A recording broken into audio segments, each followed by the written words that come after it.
Hello students, how are you? I hope you are doing good. So I'm here again with the next video on the D and F blog. Last time ये video यहीं पे रह गया था and due to some reason I didn't make it for the same day. So I'm here again with the same topic and we'll continue with the same topic, alright?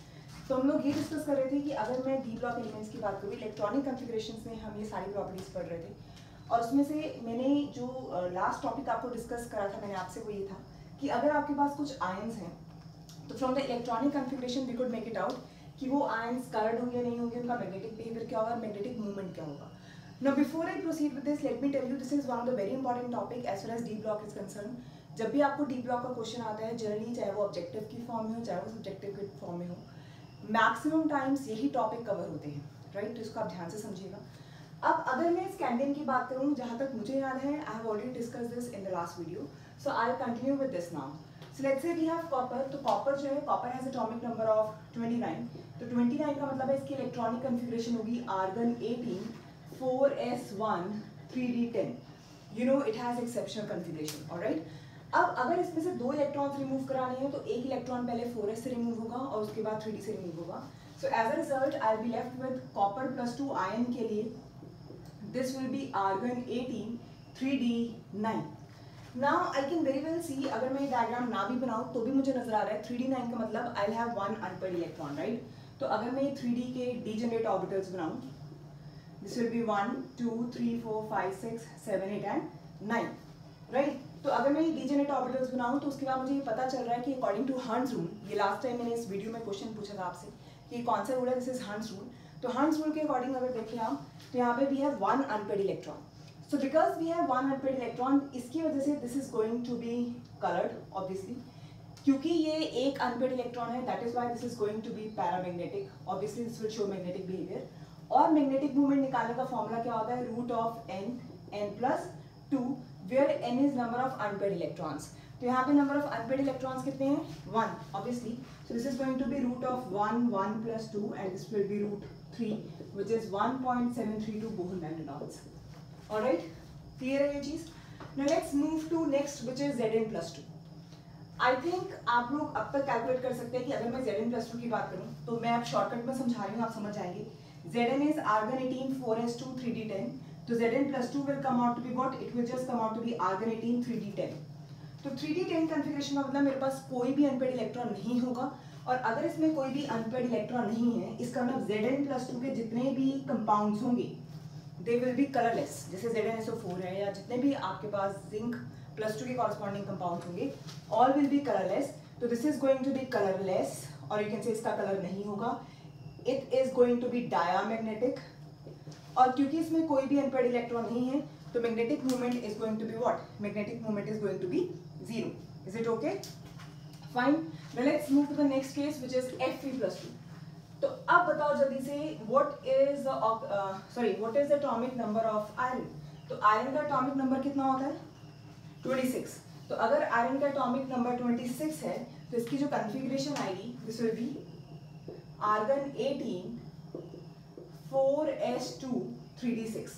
और अगर मैं iron plus 2 की बात करूंगी तो यहीं पे तुम्हारे पास ये खत्म हो जाएगा and I will have 3d6 configuration. So now if I have 3d6 configuration, so you can very well see 1 2 3 4 5 and 6. तो इसमें नंबर ऑफ अनपेड इलेक्ट्रॉन्स कितने हैं? 4. तो क्योंकि यहाँ पे अनपेड इलेक्ट्रॉन्स हैं obviously this is going to be coloured, obviously इसका मैग्नेटिक बिहेवियर होगा, this is going to be paramagnetic. And अगर मैं मैग्नेटिक मूवमेंट निकालूं this will be root of n plus 2 which will be root of 4 into 6, that is root 24. So this will be 4.8 or 4.9 something of Bohr magnetons. Is it okay? So now you know how to solve magnetic movement and now you know how to calculate or how to find it out कि कौन सा compound coloured होगा कौन सा नहीं होगा. अब यहाँ मैं आपको कंपटीशन के लिए एक ट्रिक बताती हूँ, ध्यान से सुनिएगा मेरी बात. अगर आपने कैलकुलेशंस करी हैं मैग्नेटिक मूवमेंट की तो आपने देखा होगा कि अगर नंबर ऑफ अनपेड इलेक्ट्रॉन 0 है तो जो मैग्नेटिक मूवमेंट है वो 0 है. अगर नंबर ऑफ अनपेड इलेक्ट्रॉन 1 है तो magnetic movement is √3 which is 1.7 Bohr magnetons approximately, right? अगर नंबर ऑफ अनपेड इलेक्ट्रॉन्स 2 है so this will be what? This will be 2 into 2 plus 2. So you can say this will be root of कितना आया बोलो? 8. So this will be 2 root 2. ऐसे ही आएगा। अगर number of unpaired electrons 2 है तो formula होता है ना root of n n plus 2, so this will be root of 2 2 plus 2, so this will be root of 8. तो रूट ऑफ 8 का मतलब क्या है, this will be something around 2.8 Bohr magnetrons, right. अगर n की वैल्यू 3 है तो आप यहाँ पे पुट करेंगे, this will be root of 15 which will be 3.8 और something, like I am writing approximately let's say 3.9 Bohr magnetron and so on. अब ये जो ट्रेंड है ये आप हर जगह ऑब्जर्व करेंगे, ध्यान से देखिए। This is a shortcut to find out number of unpaid electrons और मैग्नेटिक मूवमेंट। अगर नंबर ऑफ अनपेड इलेक्ट्रॉन 0 है तो मैग्नेटिक मूवमेंट 0 है। यहाँ 1 तो यहाँ भी 1, यहाँ 2 तो यहाँ भी 2, यहाँ 3 तो यहाँ भी 3, और अगर 4 होगा तो आपने भी थोड़ी देर पहले निकाला है 4 पॉइंट समथिंग आ रहा था, राइट। तो कई बार कंपटीशन में क्या पूछा जाता है, कई बार कंपटीशन में सिर्फ ये आता है कि let's say any ion gives a magnetic movement of let's say 3.9 Bohr magnetrons, right. Find out the number of unpaired electrons in this. तो अगर आप कंपटीशन में बैठ के ये वाला फॉर्मूला लगा के इसको क्वाड्रेटिक बना के सॉल्व करने लगेंगे, it will take too much of time. So this is a trick to solve objective type questions. ये बहुत सिंपल सा ट्रिक है, एंड दैट इज जितने यहाँ पे अनपेड इलेक्ट्रॉन्स होंगे उसका ये आगे वाला कोफिशिएंट जो डेसिमल से आगे है, that number will give you the number of unpaid electrons directly. तो आपको ये सॉल्व करने की जरूरत नहीं है, you can just write it as such. Is it okay? अब कई बार क्वेश्चन ये आ जाता है जैसे कि लेट्स से कि magnetic movement, okay let me frame it in this manner. Type 1 objective question जो था वो ये था। टाइप 2 ऑब्जेक्टिव क्वेश्चन जैसे ये लिख रही हूं मैं कि लेट्स से कि magnetic movement was 4.8 something Bohr magnetrons, right. What will be the find out the correct option for which this is valid. तो मान लो आपको कोई भी आयन दे दी गई, तो एक दे दिया गया Zn+2, राइट, एक दे दिया गया लेट्स से Fe+2, एक दे दिया गया कुछ भी ले लीजिए कॉपर +1, और एक तुम्हें दे दिया गया लेट्स से स्कैंडियम+3, या कुछ और ले लो, मान लो तुम्हें दे दिया गया लेट्स से Mn+2, ठीक है। आपको बोला गया कि बताइए ये किसके लिए वैलिड है। तो सिंपल है, अगर यहाँ पे ये 4.8 है, नाउ दिस क्लियरली मींस कि यहाँ पे जो मेरा नंबर ऑफ अनपेड इलेक्ट्रॉन्स है वो 4 है। अभी तुमने देखा ये तो कहीं भी पैरामेग्नेटिक बिहेवियर नहीं शो करता, ये वाला भी नहीं शो करता, तो बचे कौन, आयरन और मैंगनीज। अब आपको ये कॉन्फ़िगरेशन से डिसाइड करना पड़ेगा कि किसमें नंबर ऑफ अनपेड इलेक्ट्रॉन्स 4 है। तो जब आप लिखेंगे configuration, this will come out to be the answer. I hope you know this, तो मैं बार-बार नहीं गिरा रही हूं, right. So this is another kind of question which can be asked. Another type which can be asked is कि out of Fe+2 and Fe+3 which has more magnetic movement and why. तो ये भी simple है कि आपको सिर्फ और सिर्फ क्या करना है, आपको सिर्फ और सिर्फ इलेक्ट्रॉनिक कॉन्फ़िगरेशन लिख के नंबर ऑफ अनपेड इलेक्ट्रॉन्स निकालने हैं। अगर आप यहाँ कॉन्फ़िगरेशन लिखेंगे, this will come out to be argon 18 इसकी आयन की, राइट, 3d6, और इस आयन के लिए आएगी 3d5। तो now you very well know कि यहाँ पे नंबर ऑफ अनपेड इलेक्ट्रॉन्स कितने हैं, 4, यहाँ पे कितने हैं, 5। So more the number of unpaid electrons, more will the magnetic movement. Is it okay? So these are the different kind of questions which can be asked depending on the magnetic movement or depending on the number of unpaired electrons. All right. अब last property जो हमने discuss करनी थी on the basis of electronic configuration, that was oxidizing and reducing behavior.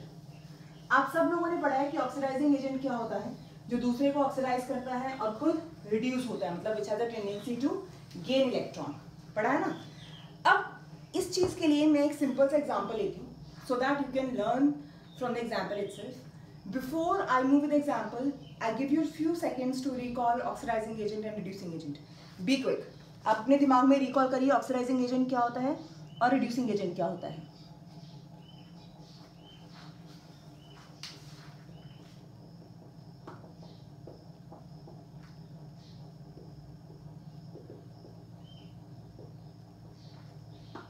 I hope you have recalled by now.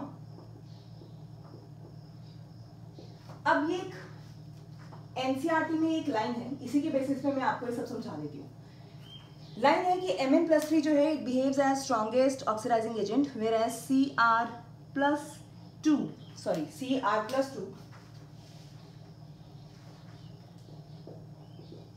is strong reducing agent. Alright, तो ये line है जो आपकी एनसीईआरटी में है।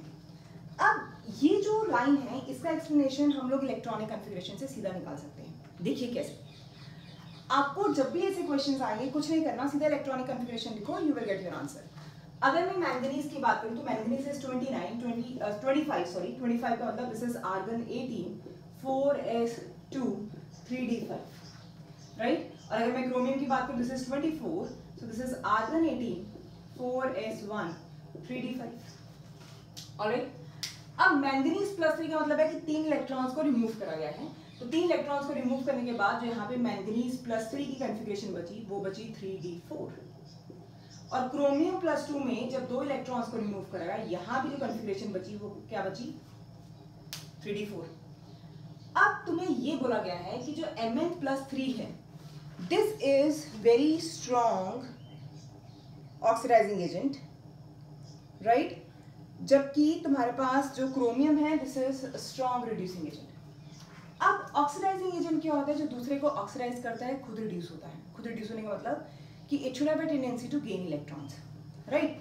सो यहाँ पे white has tendency to gain electrons so that it can form what, it can form 3d5 configuration, ताकि ये क्या बना ले, ये 3d5 configuration बना ले।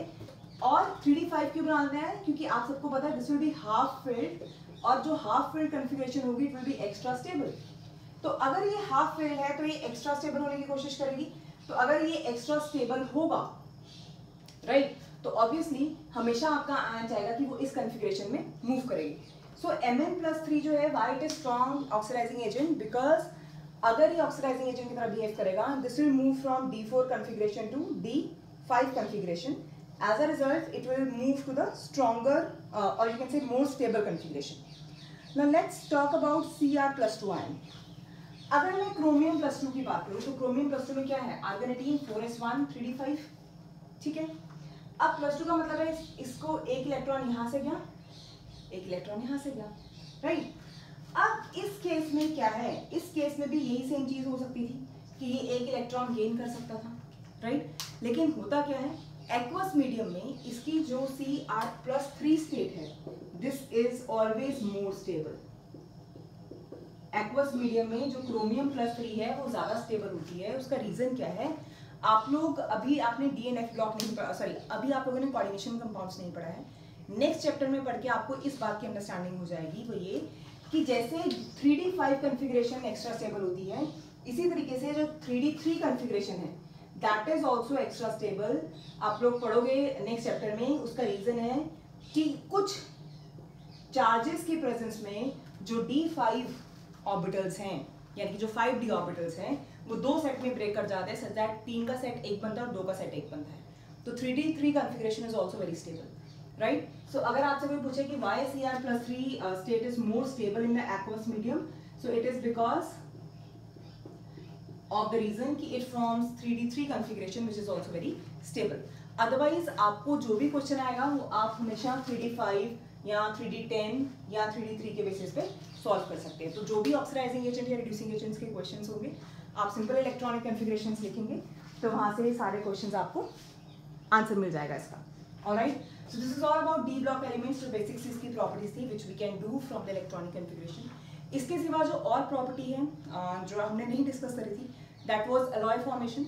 अलॉय फॉर्मेशन सिंपल सी चीज़ है। अलॉय का मतलब होता है कि आप जब बहुत सारे एलिमेंट्स को मिक्स कर देते हैं to obtain the desired properties then they form alloys. और डी ब्लॉक एलिमेंट्स में क्या होता है कि जैसे आप देखते हैं कि अगर आप डाटा कलेक्ट करें when you move from left hand side to the right hand side of the series, तो लेफ्ट साइड से राइट साइड पे जाने तक जो साइज में वेरिएशन आता है डी ब्लॉक में वो इतना ज़्यादा नहीं होता।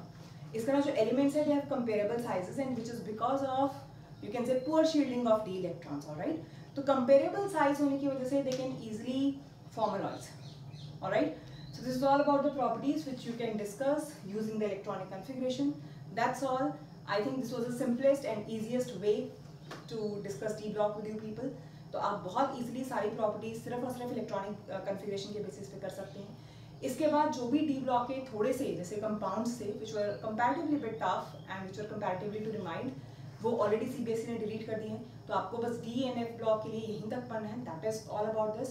Thank you so much. I hope you like the video and I hope कि आप इसके बाद जितने भी questions हैं you can answer it. In case you have any problems and in case you have any doubts, do let me know. Alright, so that I can discuss it with you. That's all. Thank you so much. Stay blessed and stay safe. Thank you.